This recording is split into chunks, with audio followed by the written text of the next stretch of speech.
السلام علیکم ورحمۃ اللہ۔ بڑی زیادتی کر دی ہم نے نا اپنی سرزمین کے ساتھ اور اس پاکستان کے ساتھ۔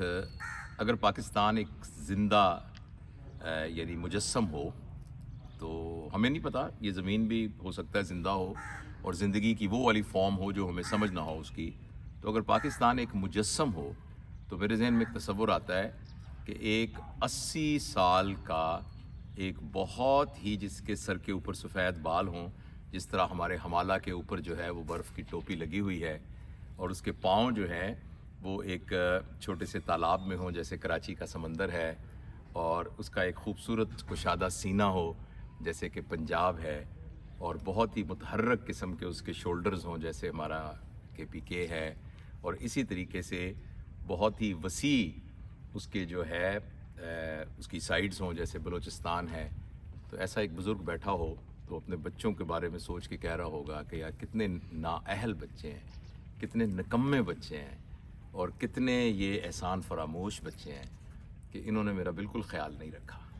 آپ دیکھیے تو صحیح کہ آج میں ہمارا موقع ہوا یہاں ایک مضافاتی علاقے میں آنے کا، تو اتنا خوبصورت ہے پاکستان، اتنی خوبصورت ہے اس کی زمین، ایسی اس زمین کے اندر اللہ نے تاثیر رکھی ہے۔ اس جیسا کنو میں جس علاقے میں ہوں یہاں کنو ہوتے ہیں، اور یعنی سٹرس ہوتا ہے، اور وہ کمال کا سٹرس ہوتا ہے۔ چاول جو اس علاقے میں پیدا ہوتا ہے بہترین باسمتی، جو جسے وہ کہتے ہیں نا باسمتی چاول، یہ باسمتی ایکچولی چاول کا ایک آلٹرنیٹ کے طور پر پوری دنیا میں جانا جاتا ہے، جبکہ یہ ایک قسم ہے چاول کی۔ اسی طرح ہمارے ہنرمند، میں سیالکوٹ گیا تھا پچھلے مہینے، کیا اب وہ جو فٹ بال ہے، جو پورا ابھی 8 لاکھ فٹ بال جائیں گے امریکہ میں اور میکسیکو میں، وہ وہاں ہمارے دوست ہی ہیں فارورڈ سپورٹس والے، وہ بنا رہے ہیں، وہ وہاں جائیں گے۔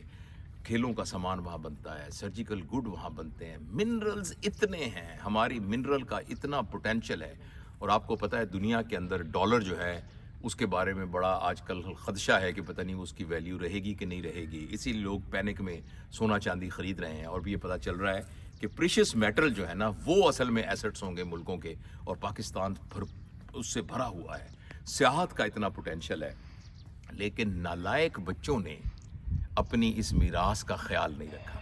جیسے ایک پرانی خوبصورت حویلی جو دادا کی حویلی پر دادا کی حویلی تھی، نوابوں کی حویلی، اس حویلی میں کائی جمی ہوئی ہے، اس میں جالے لگے ہوئے ہیں، وہاں کے واش روم صاف نہیں ہیں، وہاں کا جو سیمنٹ اترا ہوا ہے، وہاں کے پودے جو ہیں وہ جل سڑ گئے ہیں، گھاس روندا ہوا ہے۔ تو کتنی ایک تکلیف دہ بات ہے، کتنی تکلیف دہ بات ہے۔ تو پاکستان میں جب بھی جاتے ہیں تو ہمیں یہ پاکستان گلہ کرتا ہوا نظر آتا ہے، بولتا ہوا نظر آتا ہے، چلاتا ہوا نظر آتا ہے، چیختا ہوا نظر آتا ہے، اور یہ ہم سے شکایت کرتا ہوا نظر آتا ہے۔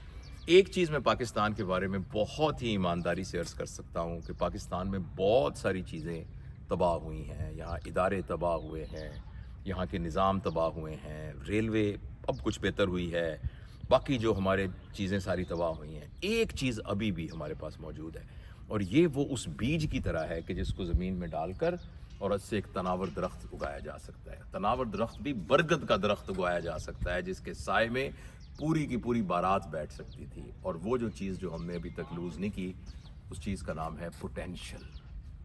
ہمارا پوٹینشل ابھی لوز نہیں ہوا۔ ہمیں جسٹ کوئی چاہیے جو کہ ہمیں گائیڈ کرے، ہمیں کوئی چاہیے جو ہمیں لیڈ کرے، اور جو لیڈ کرے نا وہ لیڈ ود ایگزامپل کرے، لیڈ کرے اپنے ایکشن کے ساتھ، ہمیں لیڈ کرے۔ اور ہم اتنے جلدی قائل ہونے والی قوم ہیں، ہم اتنی جلدی پیچھے لگنے والی قوم ہیں کہ ہمیں کوئی جس طرف لگا لے گا ہم اس کے پیچھے لگ جاتے ہیں۔ اور خاص طور پر اچھائی کی تو اپنی ایک طاقت ہوتی ہے، جب اچھائی کے ساتھ کوئی کسی کو پیچھے لگائے گا تو اچھائی میں تو اپنا ایک پوٹینشل موجود ہوتا ہے۔ تو اس لیے بہت ضروری ہے، اب کوئی بھی بات کرتے وقت صرف بات برائے بات تو نہیں کی جاتی نا، اب اس کا کوئی کنکلوژن بھی تو نکلے۔ میری بات کا کنکلوژن یہ ہے کہ ہمیں انتظار کرنا چاہیے کہ کوئی آئے اور آ کر ہمارے حالات کو سدھارے، تو یہ ایک بڑی اچھی سوچ ہے، بڑی اچھی امید ہے۔ اگر ایسا کوئی حضرت عمر بن عبدالعزیز جیسا آ جائے اور کوئی اس طرح کا بڑا آ جائے اور اوپر سے اس کو کرنا شروع کر دے تو یہ امید ہم رکھیں۔ لیکن جب تک ایسا نہیں ہوتا ہم یہ مت بھولیں کہ ہر ڈاٹ سے ہی لائن بنتی ہے، اور جتنے آپ کو شاہکار نظر آ رہے ہیں سارے پینٹنگ کے، یہ ڈاٹ سے شروع ہوتے ہیں، اور اس ڈاٹ کا نام ہے جاوید اقبال، اور اس ڈاٹ کا نام ہے آپ، جو بھی آپ کا نام ہے، اور اس ڈاٹ کا نام ہے فیضان۔ جن کے ہاتھ میں کیمرہ پکڑا ہوا ہے، فیضان اکرم. تو ہم سب ڈاٹ ہیں، لیکن ہم ہی وہ نقش و نگار بنائیں گے. اپنے آپ کو انڈر ایسٹیمیٹ نہ کریں. ہمارا اپنا جو زون آف انفلوئنس ہے، یعنی میرے پیروں کے نیچے جو پاکستان ہے، یہ میری پیروں کی مٹی کے، یہ جو پیروں کے نیچے مٹی ہے، جو میرا یہ والا میرا پاکستان ہے، میں اس پاکستان کو ویسا بناؤں جیسے میں بنانا چاہتا ہوں. میرا گھر ہے وہ میرا پاکستان ہے، میں اس کو ویسا بناؤں. میرا دفتر ہے، میری دکان ہے، میرا بزنس ہے، میں اس کو ویسا بناؤں، اس سٹینڈرڈز پر لے کر آؤں. تو آہستہ آہستہ ڈاٹس کنیکٹ ہوتے جائیں گے. پہلے ایک لائن نظر آئے گی، پھر آپ کو ایک شیپ نظر آئے گی، پھر ان شیپس کو آپ اکٹھا کریں گے تو آپ کو ایک شاہکار نظر آئے گا، جو کہ کینوس کے اوپر شاہکار نظر آتا ہے. اور اللہ کرے کہ ہماری اپنی زندگی میں یہ ہو جائے. میں اس کا ارادہ کر چکا ہوں انشاءاللہ. آپ نے ارادہ کیا؟ اگر ارادہ نہیں کیا تو اس ویڈیو دیکھنے کے بعد پلیز 10 منٹ تک کچھ نہ کیجیے گا. کاغذ پینسل پہ دیکھے رکھیے گا اور سوچیے گا کہ میں اپنے پاکستان کے لیے کیا کر سکتا ہوں.